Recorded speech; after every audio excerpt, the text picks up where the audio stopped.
Welcome to the Rewild Gear Podcast. Modern life, society, and responsibilities have domesticated us. But now it's time to rediscover your adventurous side. Whether that's camping, hiking, hunting, fishing, or just spending time in the great outdoors, this is the podcast for you. Join us as we get back to the wilderness and rewild.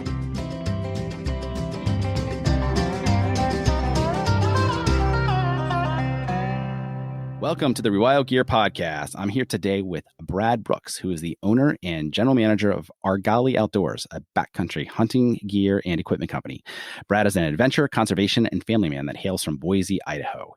He's also an all-around great dude and a serious hunter who I've followed kind of online and some of his exploits for years and have purchased many of the products that Argali has, and they are amazing quality. So I'm really excited to have Brad on the show today and kind of hear some of his stories and introduce him to everybody. Brad, welcome to the show.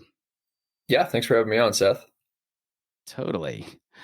Brad, I'd love to dig into your origin story and kind of hear how you got to where you are today, because you've done a lot of different things, starting a successful outdoor brand, been really active in conservation space, and you're also an accomplished hunter. So let's just kind of start at the beginning. Sure. Yeah.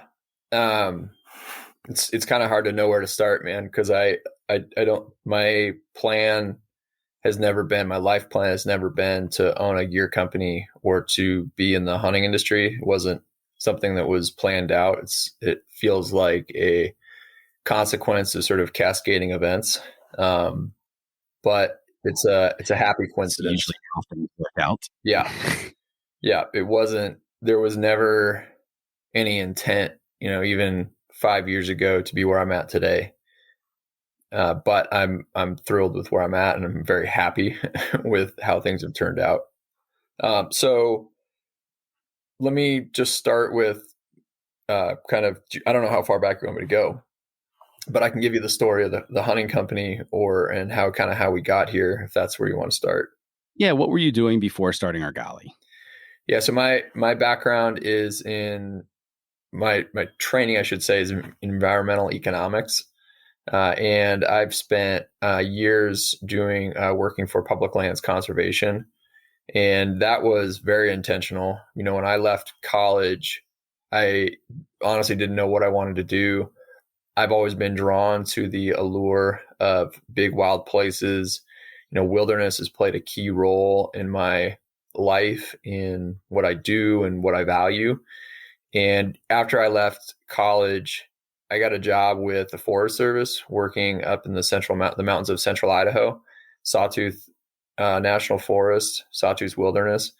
And for anybody that's ever been to the Sawtooth, it is perhaps one of the most iconic, gorgeous mountain ranges you'll ever see. I mean, it's just beautiful, stunning. And so I spent a summer working up there, and after spending a summer sort of living in the mountains, working for the Forest Service, thought, this is really important to me. I love this stuff. If I can find a way to spend my daily life working on something that I care about, then that would be a win. And so tried to figure out how to do that, and was able to get a job working in public lands conservation and wilderness, wild and scenic rivers. I worked for a company called the Wilderness Society.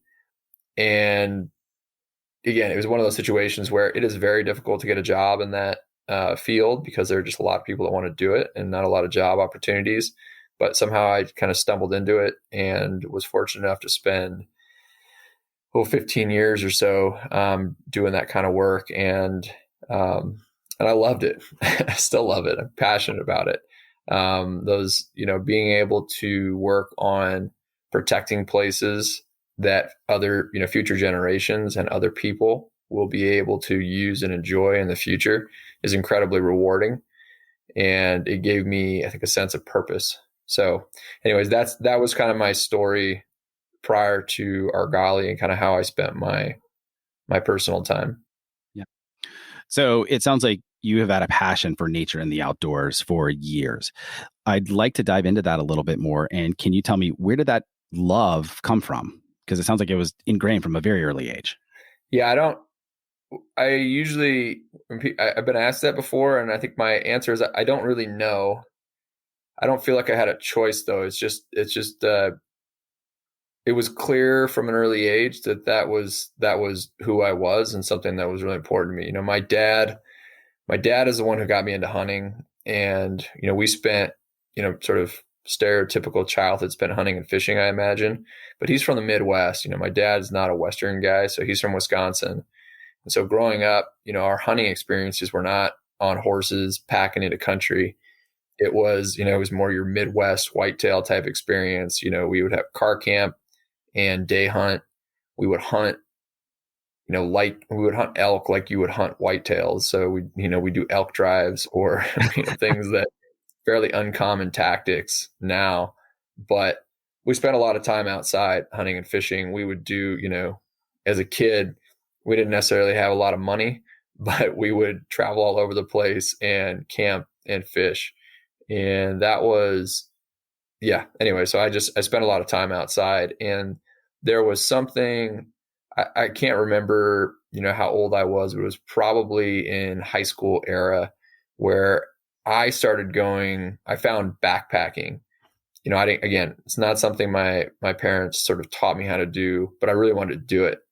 And so figured out, I worked in high school, scrounged up enough money to buy a North Face tent at a REI garage sale because I couldn't afford anything else.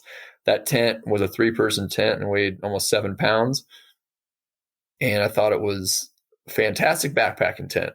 Now a 7-pound tent is just kind of outrageous for backpacking, but, and I think I got like a graduation gift with like a backpacking stove. So I scrounged up the gear, borrowed what I could, and mostly just spent those early backpacking trips. It was kind of, a suffer fest. It was never that comfortable, but I don't remember ever not loving it. So, I'm not sure where it comes from, Seth. I think there is something about,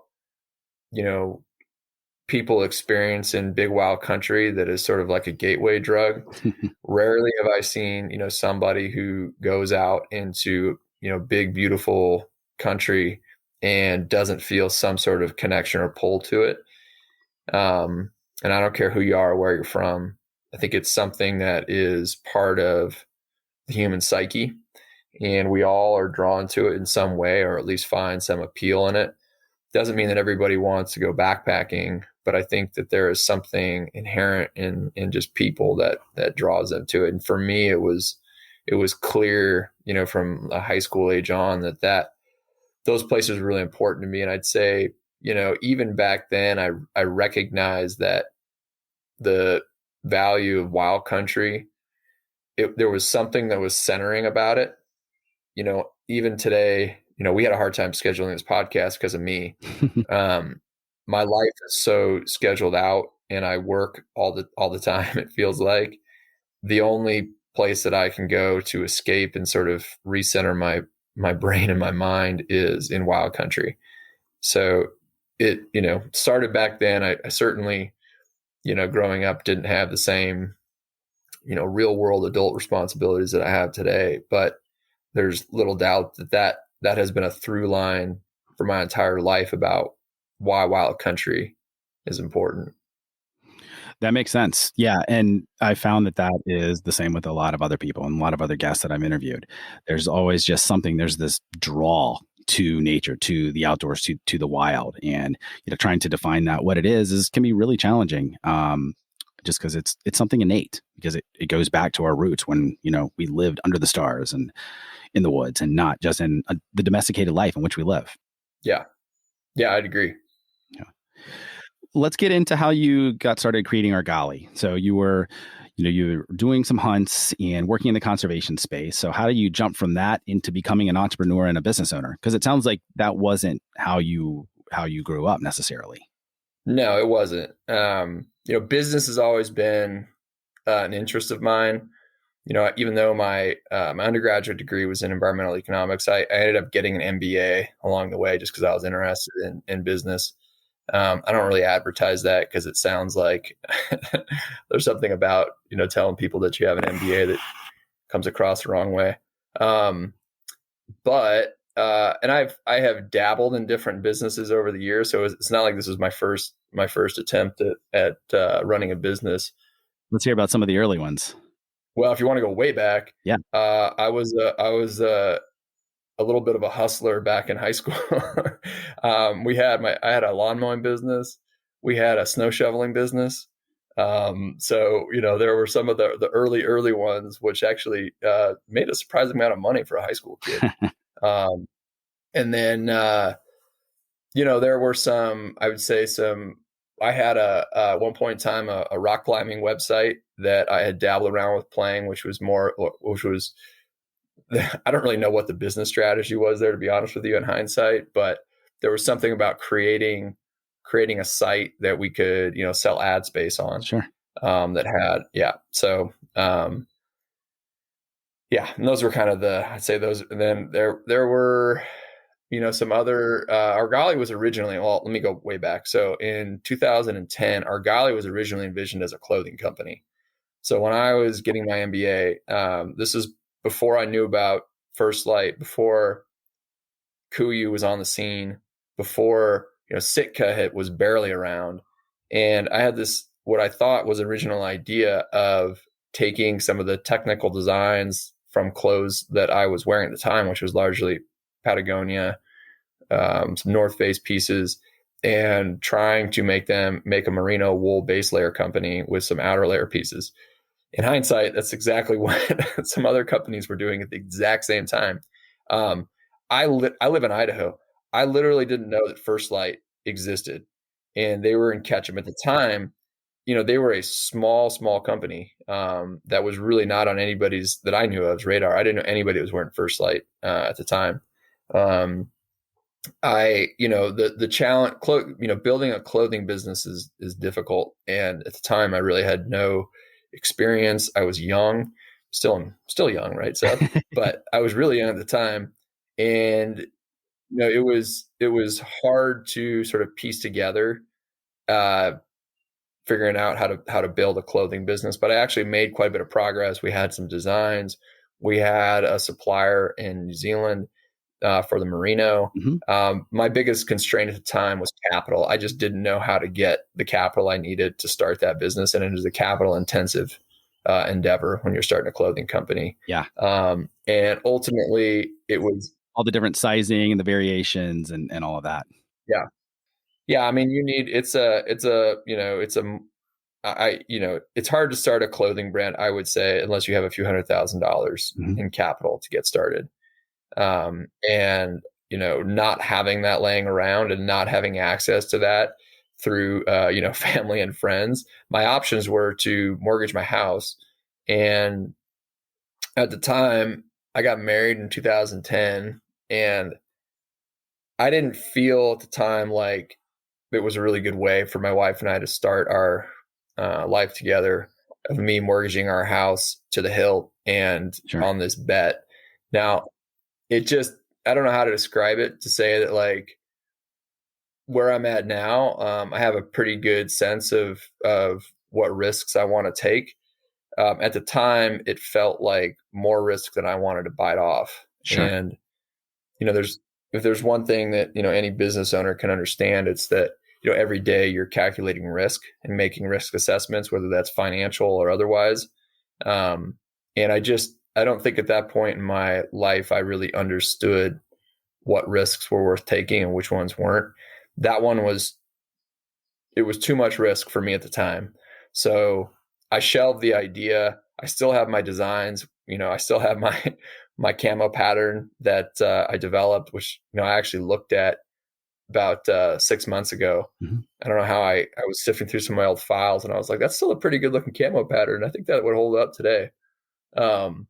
But anyways, that was sort of the origination of Argali, the original idea for Argali. And then after, just to kind of like fast forward, I kind of shelved it and was like, I'm not sure this is going to work out.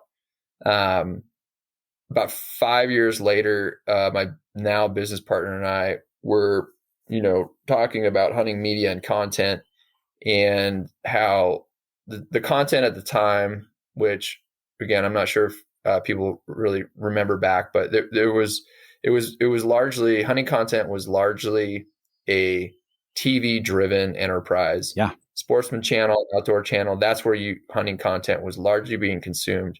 YouTube was around and there was good YouTube content, but it was not like it is today.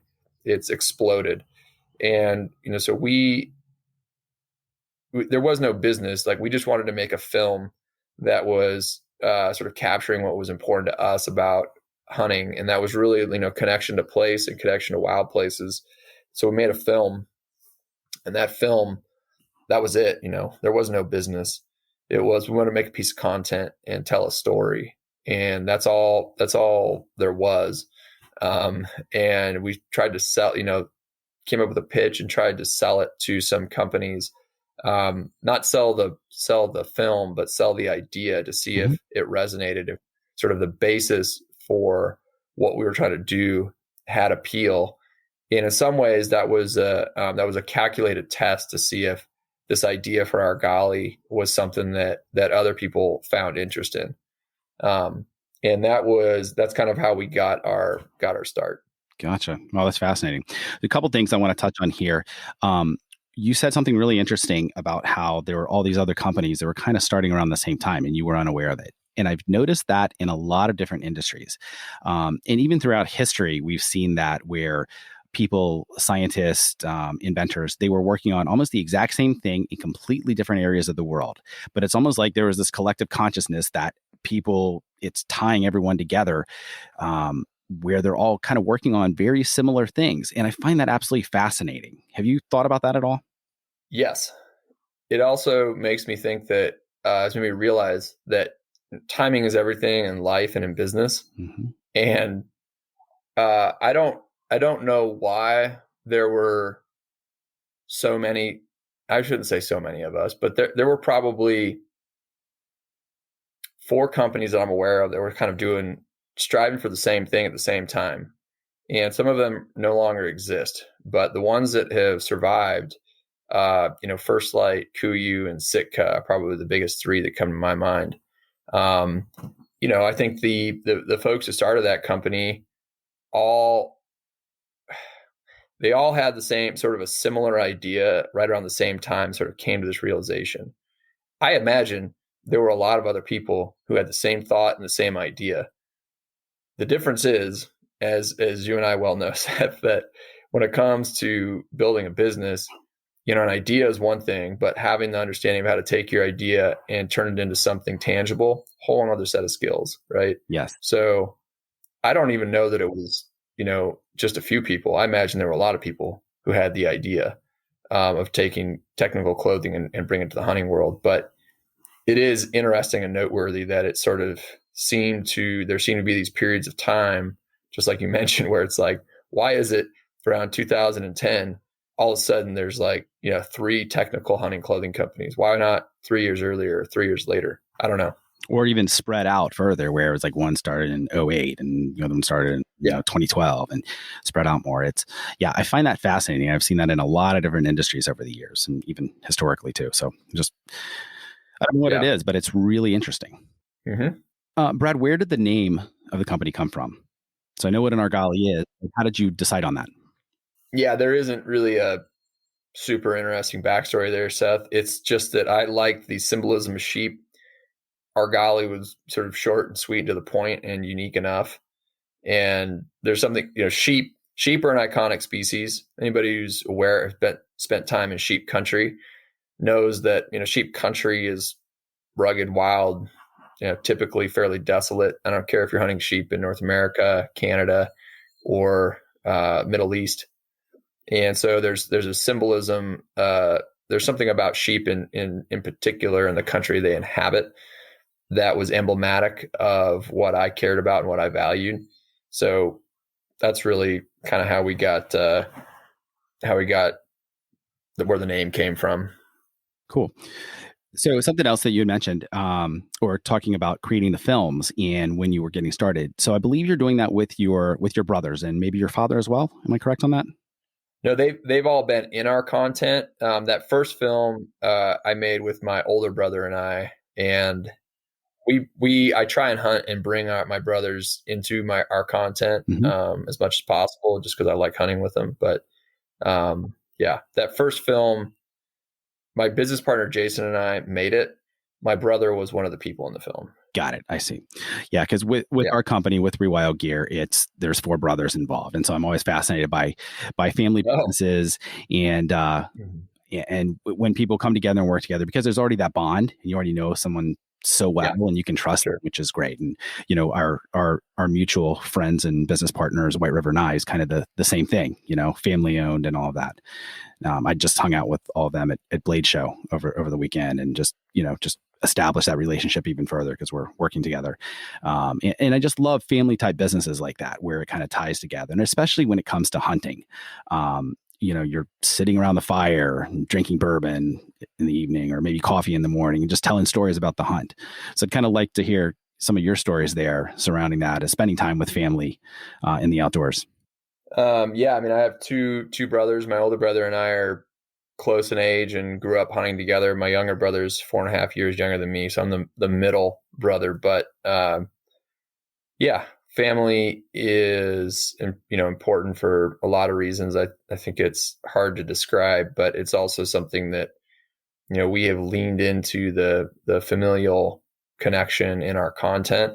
Mhm. And I don't think you need to have, two brothers or four brothers to be able to relate to the connection of family, whether that's in hunting or any other aspect of your life. Um, so yeah, my older brother and I, we grew up hunting, I'd say more together than my younger brother and I did. It's been, one of the great things about getting a little bit older is, you sort of, for us anyway, we all kind of did our own thing in our early, I'd say late teenage years through our 20s. And now that we all are, married and have kids now, have kind of come back together. We all sort of live in the same area and That's helpful. now get to hunt together. Yeah, it is. It is helpful, and get to hunt together and hang out together as adults, which is great. I mean, there's nobody understands you like your family does. Yeah, for better Or, or worse. good and bad. Yeah, exactly. Totally. So anyways, yeah, and I try to hunt with my family, my brothers, as much as I can. It gets hard with responsibilities and other things to carve out time to hunt with family and friends. I think one of the things that, for me at least, that I'm trying to be more intentional about is finding time to hunt with friends I used to hunt with that I just, Mm. because of responsibilities I have, I just don't have time to hunt with them anymore. And I don't like that. So I'm trying to make time to, hunt with people that I grew up hunting with, that I miss spending time with. Yeah, that makes sense. Something else when it comes to family is kind of that work-life balance.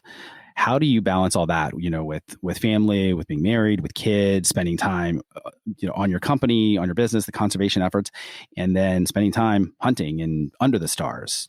Oh, it's a daily struggle. Daily. It is one of the challenges I deal with this every day. I mean, I have two young girls and a fantastic partner, and they are the most important thing to me. For me though, it's I know that for me to be me, I have to go out and hunt and spend time in wild country. Mhm. But it's also a little bit selfish, right? And when I'm gone, it's not easy on my wife. My girls are, you know, not necessarily thrilled that I'm not around when I'm gone. Sure. And so it's a balancing act. When I'm home, I'm home. I try and be present, spend time with my kids as much as I can, take them out fishing, we take them out hiking, we take them out camping. So I do everything I can while I'm here to spend time with them and be with them. But I think if you were to ask people around me, they would probably tell you that I'm gone a lot and I work a lot. And so, and I don't, I don't know, man. This is one of those things that is it's a tough one for me anyways, because the worst thing you can do as a father and as a family man, a family person, I should say, is not be present for your family or feel like they're getting the short end of the stick in favor of some of these other, hunting or business or whatever else Yeah. it is people have going in their lives. So, I think being brutally honest about it with my wife and I, we talk about it all the time. When I'm the fall, I'm gone. I am gone a lot traveling and hunting. This fall, I'm going to be gone for, a 6-week stint up in Alaska. My family's going to come up for, on the front third of that for about a week to hang out with me. But, there'll be about a month period where I'm not going to see my kids or my wife, which is Wow. a long time. Mm-hmm. Yeah, that's a long time. And, I don't know that I'll ever do this again in my life, but that'll be hard. To be honest with you, like that'll be as hard on me as it is on anybody else. Cause I actually like being around my family. Yeah. So anyways, I think it's just a balancing act of, doing what I feel like I need to in order to like live my life, and also, not being excuse my language, but not being a total asshole and being completely selfish. Sure. And trying to be present for your kids and making sure that they're feeling like they're, you're giving them the attention they need. So it is a balancing act though, man. And I don't know what the formula is, Mm-hmm. and I'm constantly evaluating it. I hear that. It sounds like your wife is incredibly supportive around that. How does she deal with that while you're gone, and how do you trade off there when you're home so that she can get some of that downtime too? She is supportive. If she were here on here, I don't think she would say that she's like thrilled about any of the time being gone, but I think she understands me. And I think that that's kind of one of the keys to, our relationship is just finding somebody who we kind of understand each other. She has her own, hobbies, passions, interests. And, when I am home, support her as much as I can. So if she wants to go do something, great. We schedule, make sure that we have sort of scheduled, structured time where I think she gets to go do her thing and, away from the kids. He has some, what she's doing right now, actually. So yeah. And I think that, the other thing I try and do is say like, okay, if like this year we went to Hawaii, bring the kids and her up to Alaska, I get to see a lot of places and a lot of cool things just through hunting. Hunting has taken me to some incredible places. And my wife isn't somebody she's not a hunter. She doesn't have any desire to suffer in the out hunting kind of in the way that I seem to do from time to time.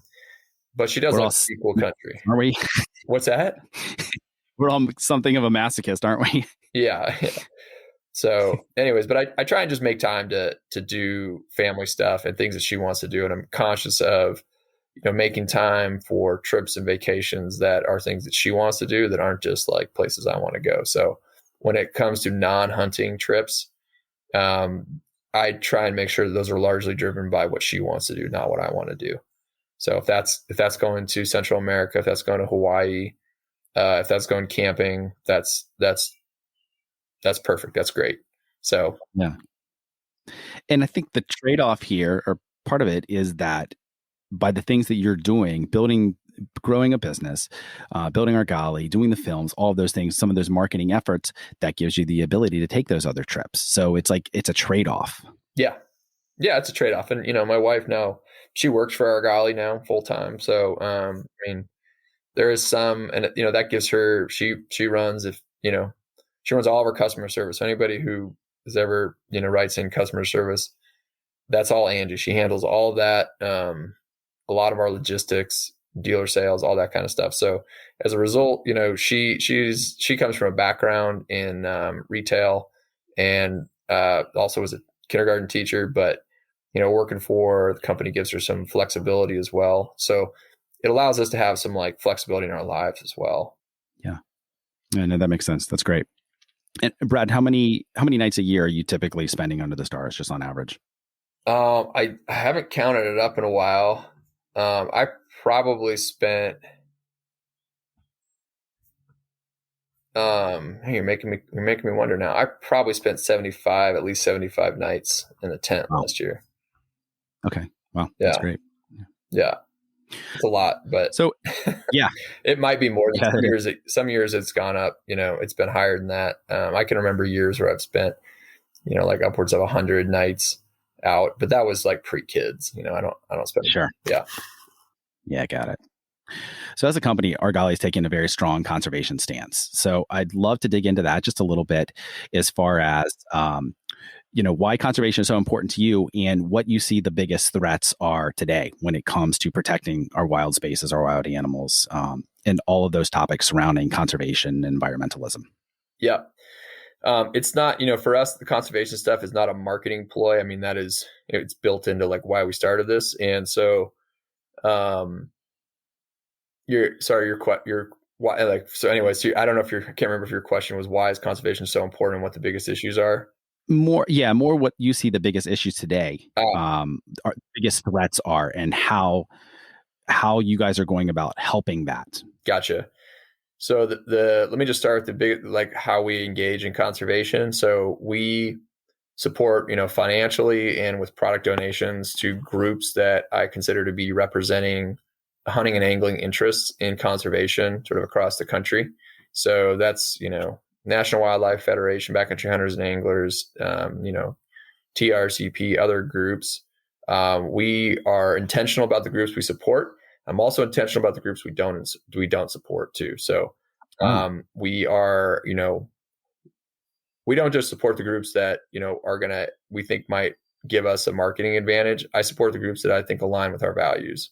And there are a lot of great groups doing a lot of great work out there. So that's kind of how we do it. I'd say we also spend, as much as we can, we spend time if there's a need doing some work that might be stewardship work, doing like a restoration project, planting, shrubs, winter range, etc.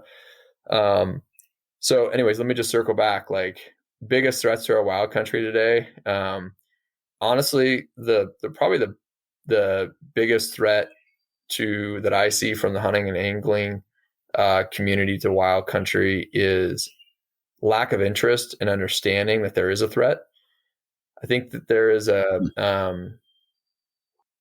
I would say a fallacy that people believe that things are always going to stay the way they are, and that there is just this sort of even keel state that like, well, if I've always gone to this place and I've always liked it, it's always going to be that way.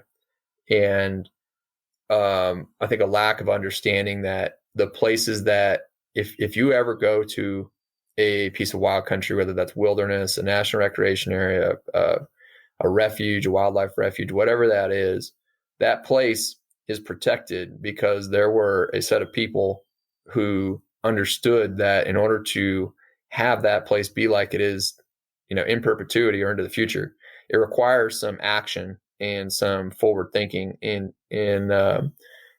terms of like figuring out like how can we protect this place into the future and keep it the way it is. And that is not, anybody who's ever worked to protect a place knows that is not easy, and it is not uncontroversial. So I think, again, just like the biggest threat is like people being willing, like people understanding that it requires taking a stance, and it requires being able to support, protecting wild country.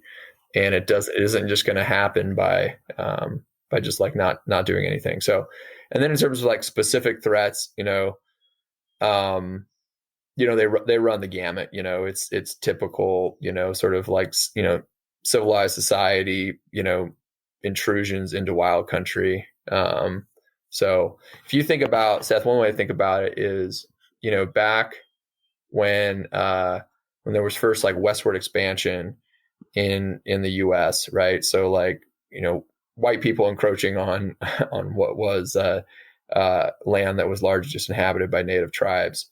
It was, you could argue that it was sort of like one vast, wilderness area. There weren't roads in the way that we know them today. Native tribes certainly had roads that they used in some places to, go hunt buffalo or go from go between different territories. But it was largely what we would call, small W wilderness. And over time, we have just slowly chipped away at the amount of places that are difficult to get to. And the amount of wild country is just shrinking, right, every day because of roads, civilizations increasing in size. Our impact as a species on the planet and our footprint is growing, not shrinking over time, right? So 30 years from now, 50 years from now, we're not going to have a smaller imprint than we do today. We're going to have a larger imprint. That is what it is, society, we're growing as a species. I think what I'm hoping people understand is that there's a trade-off for that. And for me, the loss of the ability to get lost in wild country is a tragedy. There should be places where we can all go and get lost. And, I wonder what it's going to be like 50, 75, 100 years from now. Like what are the opportunities that are going to be out there for people to just wander out in the woods and just get lost? Now, for most people, that's terrifying. But for me, it's like, I would love the idea of not having that ability is also sort of terrifying to me. I think that's great info, just as far as, protecting those wild spaces, because we definitely those are being encroached on every day. And one thing that I'm interested in is rewilding some of those places that used to be wild and that have become more domesticated, but we can turn some of those back into those places. For example, in Kentucky, where I'm from, they reintroduced elk in kind of the Appalachian and coal country. And some of those old coal mines, those are being reverted back to the more wild countryside that it used to be. And so that's where some of the elk are inhabiting now. So, and I'm pretty fascinated by that and think there's opportunity there throughout the country in places like that. Yeah. Have you looked into that at all? I haven't, but I think that's super intriguing. And I think that's a great idea, Seth, because, there are still a lot of places that we can, have a lot of wild character that we can protect. But the reality is that there's also a lot of opportunity in what you're talking about, which is like rewilding country. I'd say where I live in the West, there's opportunity for that. I think, we're still fortunate to have a lot of wild country. And I'd say my personal interest and passion is in trying to keep as much of that as we can, so we don't lose it. But I think there's, like you're saying, there's, there is a lot of opportunity for rewilding country. And, certainly I've seen some of that through, there are, wildlife refuges I've seen being created around some urban areas where there's like, former ranches or farmland have been purchased and turned into, marshlands, or just other sort of wildlife habitat that people can then go use. So it's a cool idea. Yeah, totally. Brad, a couple questions here. What is your most memorable outdoor experience and what did you learn from it? And what adventurous experience would you never want to repeat and why? Typically, I ask those as two separate questions, but I found that often it can be the same thing. It's the one that might have been the craziest is the one that we learn the most from. So maybe those are separate. Maybe. Yeah, those are good questions. I'd say the one that I probably wouldn't repeat again is these are both rock climbing experiences. So in addition to hunting, rock climbing is another passion of mine. There's a lot of risk inherent in climbing. And there was a particular climb I did right after I had our first kid. And I'm never somebody who's thought about dialing back my risk because of kids, but I had a very distinct moment where I was in a situation where lead climbing in the middle of nowhere, 1,000 feet off the ground. And had I fallen, I don't know what would have happened, but it was a high risk scenario, either where it was like death or, your legs are going to be broken, you're going to be pretty messed up. So I don't really want to repeat that. And I remember having a distinct moment while I was leading, and it's pretty hard climbing what we were doing. And I just remember having a moment, which I had never had before, which was like, you're a dad now, it's not okay for you not to come home. So, I think about that. And I also think about, taking, smarter risks when I'm outside. That said, I am spending a whole lot of time in Grizz country up in Alaska this year, and I don't view that as in the same plane. So that's one I wouldn't want to repeat. I'd say my most memorable experience, though, that I have never forgotten is when I was 15, hunting elk, and the first time I can remember going off by myself, like without my dad for an extended period of time, like hunting in the mountains, and got lost, like utterly lost, and I was unprepared. Got dark, and somehow I found my way back to camp in the dark. I was terrified, though. Yeah. And what did you learn from that? Pay attention to where you're going and always bring a headlamp. That's a good segue into my next question of what gear do you consider essential that you always bring with you whenever you're on a wilderness adventure? A knife for sure, which is fitting. Good pair of boots is always a must. Yeah, there's a bunch of them. There's a handful of things that are really important. I'd say proper clothing, proper pair of boots, and a knife will get you through a lot. Yeah. Well, we're big fans of knives over here, as you are too. Yeah. I'd like to ask just a couple quick questions about some of the equipment that Argali makes and how you decided to get into the actual products that you are. So obviously you're known for your game bags and getting to be very well known for your knives as well, which I love also. Can you kind of explain that as far as how you decided which products and kind of the sequence there? Yeah. I'm pretty meticulous about my gear, and I'm always sort of picking apart the things I'm using. And when it came to game bags, were the first product we made, and the game bags, I was out, most of the product ideas I have come, while I'm using product. And I can just remember distinctly having an experience where it occurred to me that the game bags I was using at the time, and I've used a bunch of them, weren't really made in a way that I wanted. And so I made my own with technical features and some materials that I thought were more well suited to the style of hunting that I was doing. And specifically, we make a set of reusable game bags that are made to be durable, reusable, lightweight, and also have some materials built in that are reusable. So, for example, I never understood why the cinch cord on game bags weren't made out of paracord that you could actually use in the field for field repairs and gear repairs. And so we used 275-pound reflective orange paracord in our game bags because you can use it to, retie a D-loop, tie down a tent, or for any number of field uses when you're out hunting. And then we put reflective logos and reflective paracord in our bags because, I have found myself many times trying to, go retrieve meat in the middle of the night. And sometimes it's easy to find your game bags and sometimes it's not, but the reflective materials sort of built into our product just make it easy to see at night. And anybody who's ever used our product will know that you can see them from a long ways away as a result. We wanted to make a product that was both reusable, so you didn't have to buy a new set of game bags every year, that were durable and would hold up over time, and were made out of materials that were reusable. Most of the companies that were making game bags prior to us, I would say they were trying to sell a set of game bags for each species. So pronghorn, mule deer, whitetail deer. And it's like, to me, that was always ridiculous as a consumer. Those animals are damn near the same size. Yeah. You should be able to make one set of game bags for all of those. You might make less money as a company, but it's an honest way to make a product instead of trying to sell people something based on the species. So that might have been for some people, a poor business decision, but as a consumer, it felt honest. And so we created, one set of game bags for deer size game, one set for caribou and elk size game.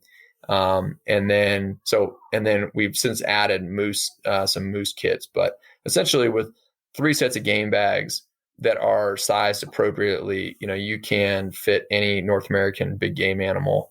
So it came down to the material, the fabric, quality construction, and then just the weight and the space that our products take up. Mm-hmm. And then your knives as well. So those are fantastic pieces too. How did you get into that? I have used a lot of different knives. I've used fixed blades. I've used replaceable blade knives. I've never really felt like replaceable blades. First of all, I've broken off a lot of replaceable blade knives inside of animals when I'm cutting them up. I've had some, friends, they're crazy sharp. They have a place, but I'm not a fan. Just didn't feel like the right tool for the job for me.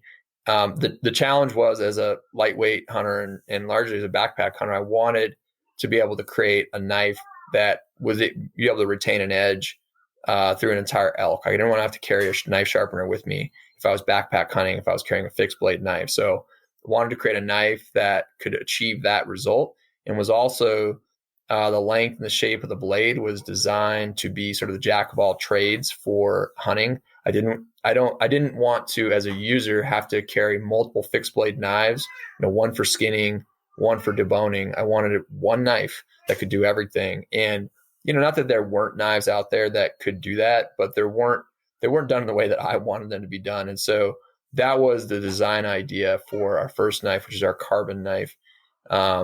And so we made that, and then that was, well received. And then we've since have gone on. We have 3 knives that we make, kind of with different blade profiles and shapes, mostly for based on personal preference. All of them, though, use the same S35VN steel, and all of them are designed to do anything you need to do. So they're not. I don't sell a skinning knife or a deboning knife. They're all designed to do everything. You can do everything you need to do with one knife. They just have different features based on sort of people's preferences. Yeah, that's great. And then you've got the new belt coming out this fall, which is super cool. Yeah, our Kodiak Belt, which is a belt.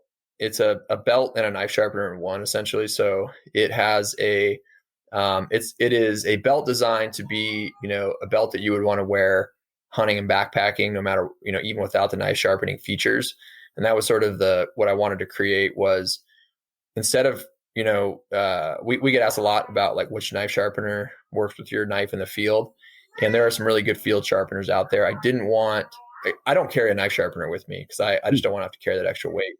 So anyways, our Kodiak Belt incorporates 3 different sharpening elements into it. There is a tungsten carbide sharpening bar on the top of the belt buckle that's sort of embedded in the buckle. So there's a thin aluminum buckle on the belt itself.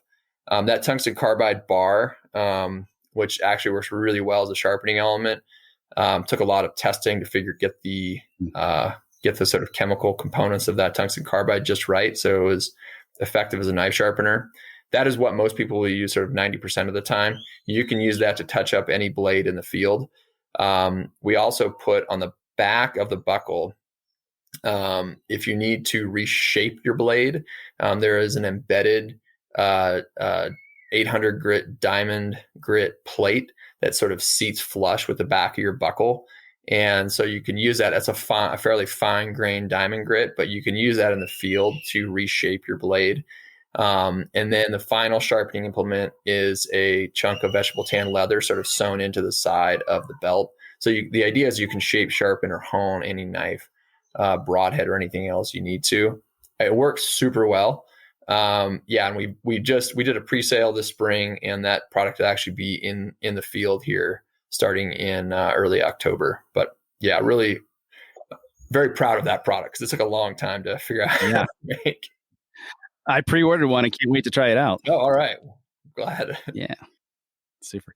Brad, other than your own company, what other brands do you feel like are doing just a great job with product quality? Because you're obviously very, very conscious of quality and products and doing things the right way and being intellectually honest with all of that. Yeah, man, there are a lot. So I would say, First Light is a company that I've worked with for years who takes product feedback very seriously. All the companies that I use their gear, I give them feedback, and I also like getting, receiving feedback on quality issues. Vortex is one that, takes quality control very seriously. A brand that I don't work with, but I think makes a really high quality product is Feathered Friends. Their sleeping bags are phenomenal. Oh yeah. Mm-hmm. Yep. I of all the sleeping bags I've used, like those guys, those are some of the best high quality bags I've ever used. Another one that takes quality really seriously, I'd say, is EXO Mountain Gear here in Boise. My friend Steve runs that company, and I'd say Steve and I are comparable in some ways about just being incredibly meticulous around the details of product. So those are just a few off the top of my head I can think of. Yeah. Yeah. Super. No, that's great. Thank you. Brad, is there a book or books that have had a massive impact on your life? Oh man, massive impact. I don't know about that. Yeah, for sure. It's been very influential. Yeah, for sure. Sound County Almanac, Ala Leopold, that's kind of a classic one. There are, Terry Tempest Williams wrote a book. I'm blanking on the name of it though right now.